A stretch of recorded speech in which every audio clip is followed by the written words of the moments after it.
You've seen there are several opportunities where as a diaspora person you can invest in Kenya and in Africa. So what I'm going to ask you is go to the Sankalp or Intellecap website. Go and read all the reports. If you want to invest in Africa, you need to know what you're investing in. And you need to know the future kind of things we need to invest in. And Intellecap and Sankalp have jointly been doing reports. Several very detailed reports with very detailed data. You can read it in their website, and you can also link in our YouTube channel. Find the link of all the reports that Sankalp has. Make sure you are well acquainted with the report, and make sure you are very sure of which investment you want to do. And we advise, just as an advice, invest on something that you know. Don't start to invest in something that you don't know. It's much easier if you lead from the point of knowledge. So as we continue with Arielle, we're going to talk now about banking.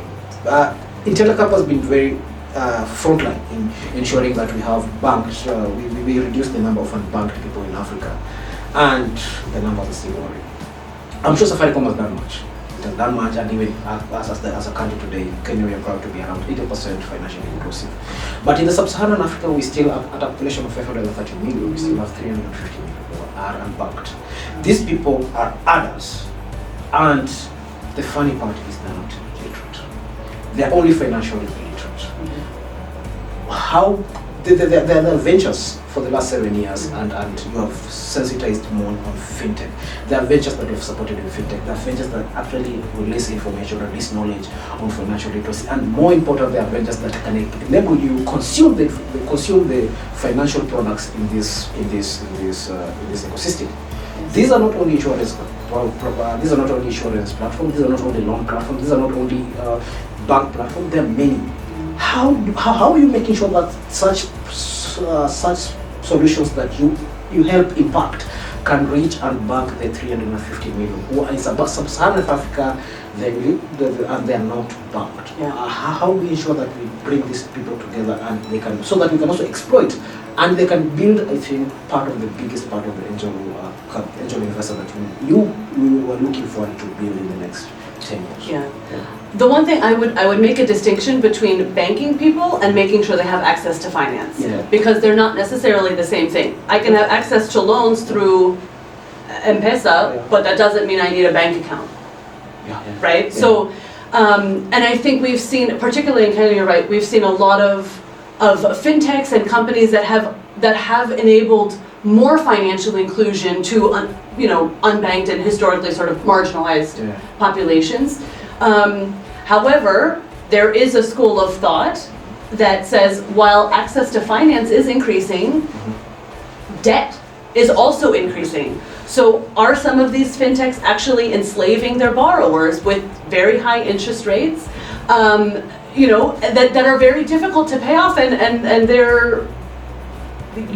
the people who can afford it the least are paying the most, right? So I think access to finance is only going to increase. I think what we need to be careful of is it being inclusive, and is it actually benefiting people, or is it just putting them more into debt that they anyway can't pay off? The enterprises that we've seen, I think, do this successfully, you mentioned, I think you hit the nail on the head. It can't just be access to finance. It has to be blended with information and education. People do not understand about interest rates, they don't understand about principal and all of that. So yes, while the companies that are doing this well are really combining that educational component with the access to finance.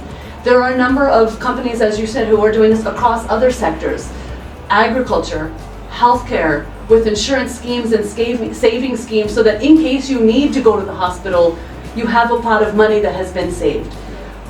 In the agriculture sector, there's a number of organizations that are blending insurance, lending, and inputs. So it's an entire package. It's not just, I'll give you 100 bob because you asked. It's okay, you need 100 bob to get your inputs for your plants, right? For your pesticides, or for your manure, your compost, your inputs, all that sort of thing. So plus then they're bundling it with crop insurance just in case things go south.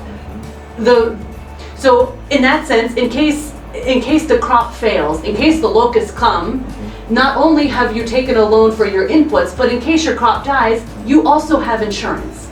So the companies that have been doing this very well and very inclusively for lower income or bottom of the pyramid consumers are offering this entire package. It's not just access to finance. It's access to finance bundled with other complementary value additions for that consumer. It's very interesting how you're putting it, and still we go back to the lab, to the education, how education is structured, and women and youth. Even in the numbers that we're discussing today, the most people who cannot access the financial products or the financial information that we're talking about are the women and youth. And I know you've spent a lot of money, a lot of time and a lot of studies considering this group and working on this group, and maybe the impact and it will come much later. But how are you going to improve that to ensure that we cut down the number of, especially the one, and women especially in Africa, we know those are the breadwinners, sincerely. They're the breadwinners, and youths are the one now we need to be given right information to make the right decisions. And the moment we have a mismatch, we'll have a bigger trouble in the future. Intellecap, Sankalp Forum, you have been in the front line. You know exactly what lies at the end of the gap. What is it? Why are still these women and youth not backed? And if you can give me a good reason for that, what can we do so that we can, because technology is growing very fast. And how can we make sure that they're banked or they can access at least finance? I think there's no silver bullet. I think it's a very complicated situation with a lot of varying factors. Women, for instance, GSMA did a research that said on the hardware technology that they have on their phones, women are getting it from their husbands secondhand, their brothers, they upgrade to a new phone and then they say, oh here, you can take my old phone. So they're already at a disadvantage because their phones I know the latest. They're not only not the latest, they're glitchy. They end up actually spending more money trying to repair their phones than if they had just bought a new one. You understand? So even when we're talking about fintechs, do they actually even have the accessibility to access that? The answer is not really. There's a very clear hardware disadvantage there in terms of the actual access they have in the physical phones that they're using.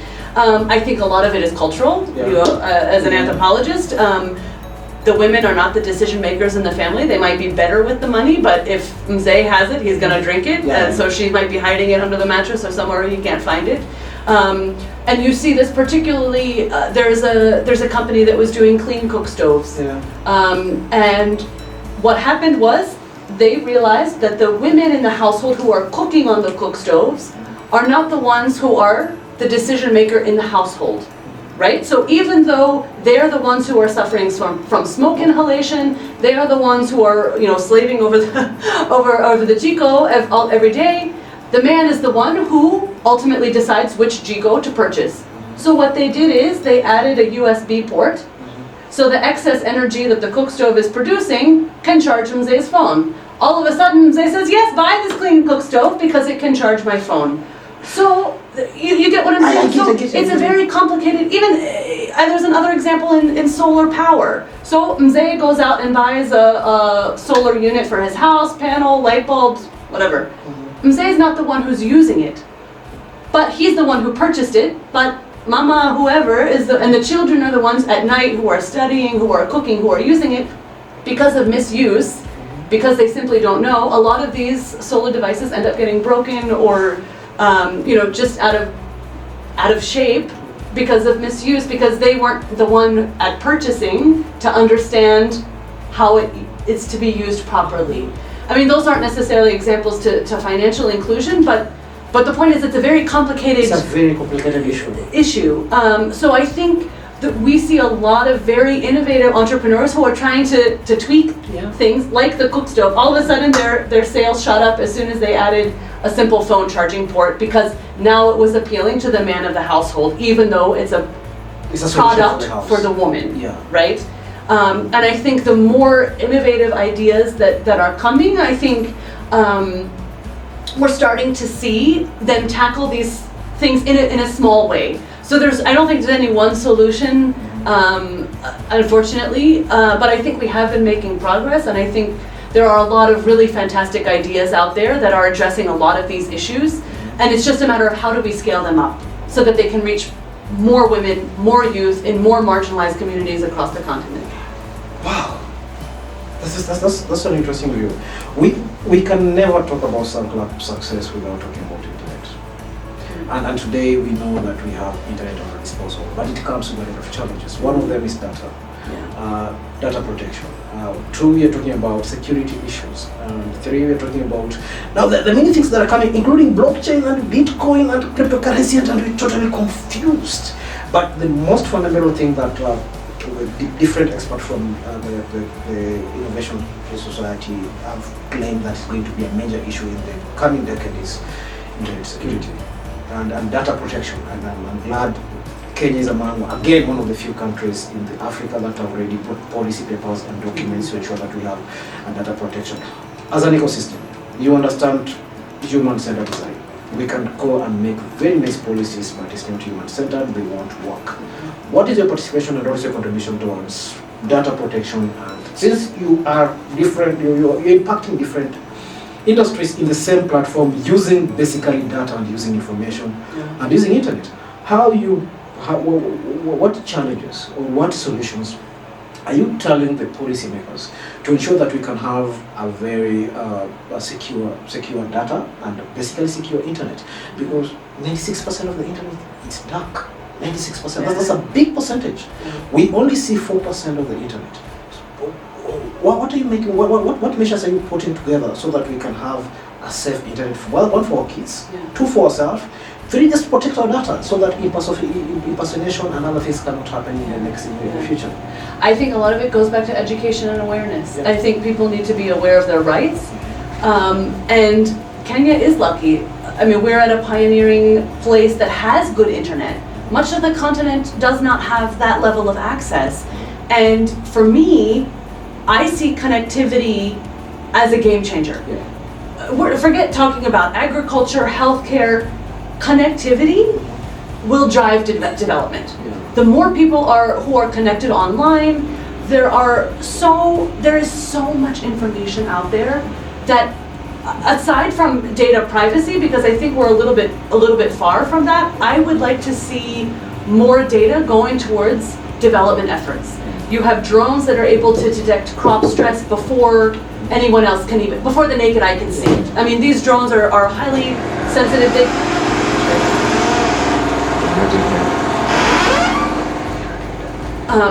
So you have drones that can detect crop stress before the naked eye. You have satellites. I mean, there are a number of African countries that have actually launched space programs that are looking at weather patterns, things like this that could be very informative to your smallholder farmer and really actually be able to impact his ability to produce productively. In terms of healthcare, you have telemedicine, and even artificial intelligence algorithms that are able to look at different types of symptoms and help diagnose patients where there might not be a doctor available or just a nurse practitioner or something like that. So to me, the issue is not necessarily data security yet. I think we're still a ways away from that. But I think if we could harness that power of data to be able to drive development outcomes and through business, I think that is a game changer. I mean, at the end of the day, Uhuru hired the same people Trump did to win the election. No, what were they called? Yes. I mean, so it's already happening. So I mean, I think policy be made what it is.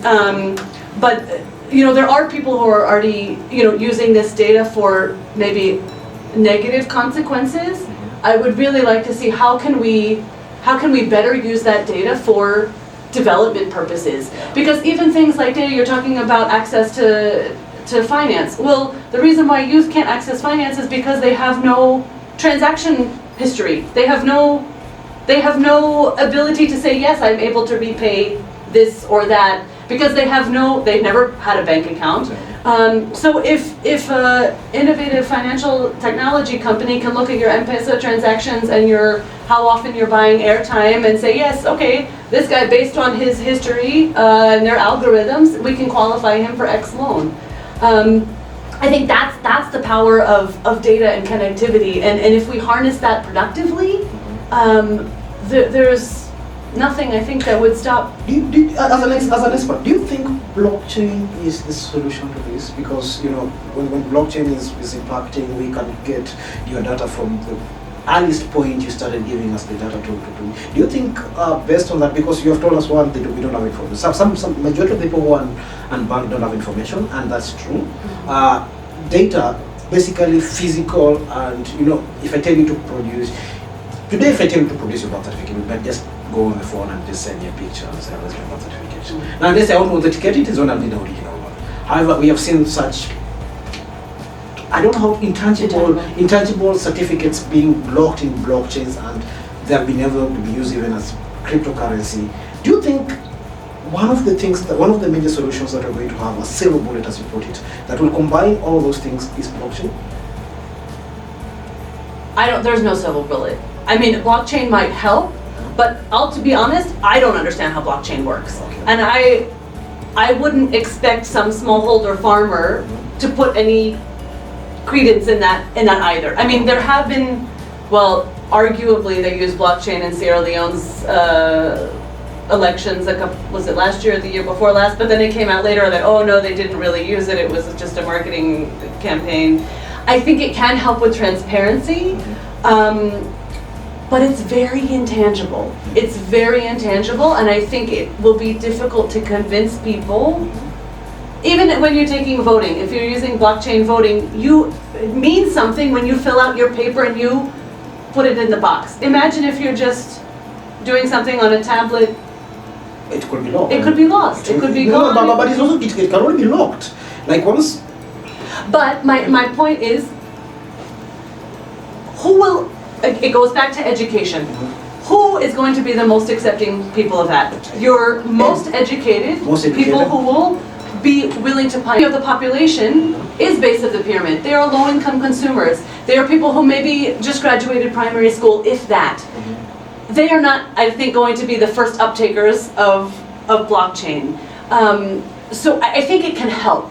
I don't think it will solve all of our problems, but I think it's an innovation that's moving in the right direction.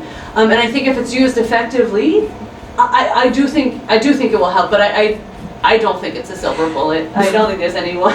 Before you talk about the 2020, the Sankalp Forum, this is a model that you got it from India. You have calibrated it, you have changed it, you have edited it so that it can suit this kind of ecosystem. Tell us about how you adopted this model and what informed you to come up with this model and come and put it in this region, and maybe few lessons, what you have learned, credible lessons you have learned from this, and what we can do better so that we can impact this ecosystem. Yeah. So I'll say, I mean, we the first year we basically brought the model as is from India to Kenya, and we said, let's see what happens. And I think the way we were really able to modify it over the years is we have a lot of input from the community. I spend year-round talking to different stakeholders, going to other events, understanding, like really having my finger on the pulse of what's happening in the community. We get a lot of people who say, this is what we want to talk about at Sankalp. This is an interesting topic. Can we present this? A lot of the content that comes to Sankalp, some of it we contribute, but a lot of it is coming from the community. So we're not driving it 100%, and that by its nature sort of contextualizes it and makes it relevant. I think what we have seen that's been a very interesting theme for us is I'm biased because I work on the Africa Summit, but it's by far more global than what we would see in India. In India, there's the economy was closed for many years. There's a lot of investors who are there. There's a lot of business that's there. When I compare that with what happens here, we will have people come from about 50 different countries. And not just across the continent, across the world, who are looking at investing and entrepreneurship in Africa. So it's a global event, and that's, again, I think that's just the market dynamics. People globally wanted to be able to come and see and understand what, like you said, what is happening, what are the trends, what is happening in the investment community, what are the numbers looking like, where are the market opportunities. And for people who sit abroad but who are working or investing in Africa, Sankalp really gives them that opportunity to connect with the local community that they don't get any other time of year, because we sort of bring that critical mass of players together. So it sort of took on an evolution of itself, and that was really motivated by the local community and the global community. And that sort of has been the evolution over the last few years. So you're saying there's money? A lot of it. Oh. So as we've had, there's a lot of money. Just have your pitch ready, just have an elevated pitch, take your ticket, and we're going to give a very, very big discount for the tickets, for the remaining 100 tickets. And if you're below 25 years, just hit subscribe first, then notification, then leave a comment. If you have a startup, if you have an enterprise, is it a social enterprise? Is it an impact? Are you a knowledge partner? Do you have something you want to share? There'll be several discussions, there'll be several programs, there's food, right? There's food. There's food. There's a lot of food. So see you 28th. 27th and 28th. Kenya School of Government. Kenya School of Monetary Studies. Kenya School of Monetary Studies, Thika Highway, opposite, near De La Rue. Just near De La Rue. Just actually next to De La Rue, where there's money. Like, De La Rue. We're next to the money. Next to the money. Just basically, we are money people, so we talk about money. So have your idea, have your concept, have everything that you want to do, or things that you want to tell us will be there. We are going to give you a scholarship. 2 scholarships for the most promising top under 25 idea or a concept, or just anyone. Provided you're under 25, you're African, you're from Africa. It doesn't matter if you're white or black or an immigrant. You're from Africa, just come. Just come. So the last but not least, you can tell us what we can expect to the Sankalp Forum 2020, just in a brief, then we can actually. Yeah, so next week, Thursday, Friday, we will have about 1,200 people from across the globe who are looking at impact investing in Africa. A lot of them will be entrepreneurs, a lot of them will be investors. So there's a lot of structured networking opportunities to help connect folks who are interested either in investing or raising investment. There's a deal room for entrepreneurs. There are mentoring clinics for entrepreneurs. There's a deal room actually for entrepreneurs to connect with other entrepreneurs. So to do business, with other small enterprises. And there's a number of knowledge sessions. So there are sessions around how to fundraise. Fundraising basically 101 for if you want to raise investment. Decoding term sheets. So when you go to get that investment and you get this legal paper, what does that mean? How do you understand that? What are the implications of that on your business and on your shareholders, or you as an individual? How much money and how many shares you're willing to give up in your company. There will be sector conversations around healthcare, around agriculture, around financial technology, around youth and women and gender. So very diverse in terms of sectors. Very diverse in terms of global participation, very diverse in terms of stakeholders. Everyone from entrepreneurs, investors, incubators, accelerators, to global players like DFID, USAID, World Bank, IFC. They are all in the same room together, trying to tackle all these same issues that we're talking about today, and really we're all just trying to build an enabling ecosystem for entrepreneurs. We need to build the environment in which these youth and young entrepreneurs can thrive. And just like it takes a village to raise a child, it's going to take all of us to build that ecosystem. Sankalp, we can't do it ourselves. Intellecap can't do it ourselves. You guys can't do it yourselves. We all need to come together to do this as a collective, and that's what's at the heart of Sankalp, is how do we do that collectively? Arielle, it was amazing having you, and we are running out of time. I would love to still hear more, and if you're on social media, you can join the Sankalp Forum. We are on LinkedIn, we are on Twitter, we are on Facebook. I think we have a YouTube channel. You can also go there and subscribe and follow it wherever you be. If you can't make it to Kenya School of Government on 27th and on 28th, school monetary studies? Pardon? You said Kenya School of Government. Oh, well, if you're not, sorry. If you can't make it to Kenya School of Monetary Studies on Thika Road, you can follow us on social media. You can follow us on all the channels. We'll be live. And the last thing, I've met different people and I've talked to different people. And some of them households. They have different hobbies. Your hobby is glass blowing. What is it? What's glass blowing? It's blown glass. I used to do Venetian glass blowing. It's very hot. You basically have a molten ball of glass at the end of a very long metal, it's like a straw, and you literally blow into the pipe. Blow? And so you actually put it in your mouth, you blow, and because the glass is molten, you actually are able to blow out the glass, and then you shape it with a variety of tools and things. It's a very difficult art. It's a very hot art. Do you have a collection? Back in the States, it's with most of my family, my mom, my brother, my family. I haven't done it here, but I would like to. I've gone out to Kitigala class a number of times. Okay, thank you very much. Can you just tell Can you just tell them to subscribe on our YouTube channel? Just using that one. What's our YouTube channel? Subscribe. Can I to follow on Twitter? I don't know. I don't think our YouTube channel is not good. No, I'm saying ours. Yours. What is it? So what do I? American Economic Series. African Economic Series. Yeah, African Economic Series. Just say subscribe. Okay, so subscribe to the YouTube channel, Africa Economic Series. Thank you, and I think we're done. Okay. Yeah. It was Thank you. Was that okay? Okay.